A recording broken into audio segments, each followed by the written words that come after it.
বাংলাদেশের বর্তমান স্বরাষ্ট্র উপদেষ্টা লেফটেন্যান্ট জেনারেল জাহাঙ্গীর আলম চৌধুরী অনুপ্রবেশের ঘটনাকে মেনে নিয়েছেন এবং বলেছেন, আপনারা অনুপ্রবেশকারীদেরকে একটা প্রপার চ্যানেলে দেশে ফেরান।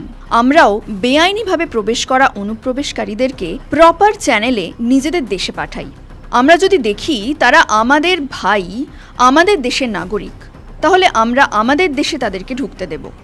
বাংলাদেশের স্বরাষ্ট্রমন্ত্রকের এই বক্তব্য শুনে যদি আপনি ভাবেন সত্যি ইনি ইচ্ছুক নিজেদের বাংলাদেশি ভাইদেরকে ফিরিয়ে নিতে নিজেদের দেশে, তাহলে আপনি একদম ভুল করছেন। কারণ কিছুদিন আগে আমাদের দেশের বিদেশ মন্ত্রকের মুখপাত্র রণধীর জয়সওয়াল সাংবাদিকদের মুখোমুখি হয়ে বলেছিলেন, 2300 অনুপ্রবেশকারী যারা বাংলাদেশি তাদের তালিকা বাংলাদেশ সরকারের কাছে পাঠানো হয়েছে এবং ডক্টর ইউনূসকে বারবার বলা হয়েছে আপনারা ভেরিফাই করুন, আপনার নাগরিকদেরকে নিজেদের দেশে নিয়ে যান, কিন্তু তারা কিছুতেই এই কাজ করছেন না।